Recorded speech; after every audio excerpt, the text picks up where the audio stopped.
ఏంటి ఎందుకు మీరు బ్రేక్లు ఇస్తూ సినిమాలు చేస్తున్నారు? బ్రేక్ అనేది పోస్ట్ కోవిడ్ గేమ్ చేంజ్ అయిపోయిందండి. So I'm trying to reinvent my self.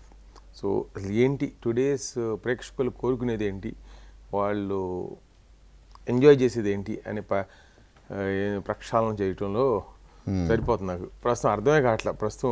Because నేనే పెద్ద ఐఎమ్ నాట్ బిగ్ ప్రొడ్యూసర్. ఏదో 2 yearsకి ఒకసారి బాగా నచ్చి ఆలోచించి ఒక సినిమా చేసేవాడిని అలాంటిది. బట్ ఐ ఆల్వేస్ ప్రపంచం ఎలాంటి మూవీస్ ఇస్తుంది అబ్జర్వ్ చేస్తూ ఉంటా. ఎందుకంటే నేను మూవీ ఫెస్టివల్స్కి వెళ్తాం అయితే కానీ సినిమాలు ప్రతి ఒక్క అన్ని భాషల అన్ని సినిమాలు ఇప్పుడు ఓటీటీ పుణ్యమా అంటూ చూస్తూ జరుగుతుంది. So I'm trying to understand అనమాట బేసికలీ. అండ్ నాకు I want make a movie with ఒక యూనిక్ సిగ్నేచర్. ఓకే. సో ఆ టైం తీసుకున్నా. అండ్ అబౌట్ దాట్ ఇప్పుడు టార్గెట్ ఆడియన్స్ ఎవరు, ఇప్పుడు ఒక ఏజ్ గ్రూప్ ఆడియన్స్ ఆల్మోస్ట్ మాయమైపోయారండి. ఇప్పుడున్న ఆడియన్స్ వాళ్ళ అభిరుచులు ఏంటి దాని మీద కొద్ది ఎంతో కొంత అర్థం చేసుకోవడానికి ప్రయత్నిస్తున్నా. అర్థమైంది అనుకుంటున్నాను. అందుకని ఈ సంవత్సరం ఏదో ఈ సినిమా అయితే వాళ్ళ అభిరుచికి తగ్గట్టు ఒక సినిమా చేయాలి ప్రిపరేషన్ స్క్రిప్ట్ వర్క్ జరుగుతుందండి. ఇప్పుడు మీరు అన్నట్టు కోవిడ్ తర్వాత టోటల్ సినారియో మారిపోయింది. ఫిల్మ్ మేకింగ్ కానీ అసలు ఆడియన్స్ టేస్ట్ కానీ వరల్డ్ సినిమా అంతా కళ్ళ ముందు ఉంది. సో మీరు అన్నారు మీరు ఏ సినిమాని వదిలిపెట్టరు, అన్ని సినిమాలు చూస్తారు, అన్నిటినీ అనలైజ్ చేస్తారు. సో ఈ నేపథ్యంలో మీరు ప్రస్తుతం మీరు అర్థం చేసుకున్న సినిమా ఏంటి అసలు? టుడే వైలెన్స్ ఈజ్ రూలింగ్ అన్నట్టు అనిపిస్తుందండి.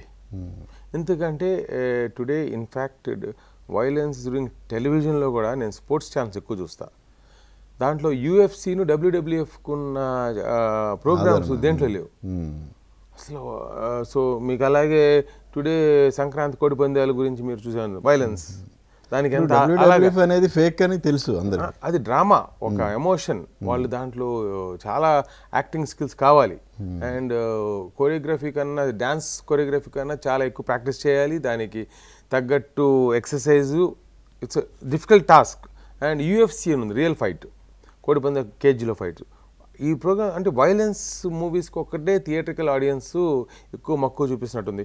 ఈ రొమాన్స్, ఫ్యామిలీ ఎంటర్టైనర్స్ అన్నీ ఆల్మోస్ట్ ఓటీటీకి డైరెక్ట్ రిలీజ్కి వెళ్ళిపోతున్నాయి world wide.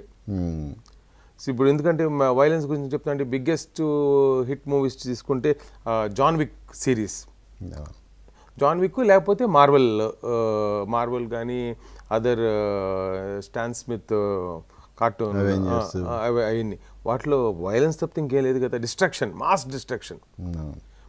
So that's where theatrical cinema is going అని నాకు ఒక మలయాళం ఇండస్ట్రీలోనే నేటివిటీకి వాళ్ళ లోకల్ రీజనల్ ఎమోషన్స్ అండ్ స్టోరీస్కి వాళ్ళు కొద్దిగా ఆదరణ ఇస్తున్నారు. అది మనం ఇప్పుడు ఎవరు మాట్లాడినా మలయాళం సినిమాలు బాగున్నాయి అంటారు కానీ థియేటర్లకు వెళ్తే చూసేవి కాదు మనోళ్ళు. అదే ఓన్లీ ఫర్ ఇంట్లో కూర్చొని రిలాక్స్డ్గా చూసుకునే దానికి. But Malayalam audience are really enjoying their local flavour. Okay. So ఇది ప్రస్తుత పరిస్థితి. సో దానికి తగ్గట్టుగా మనం ఐఎమ్ నాట్ నేను కోడిపంది చూస్తేనే కళ్ళు తిరిగి పడిపోతా. సో అంత వైలెన్స్కి నాకు దగ్గర కాదు నేను.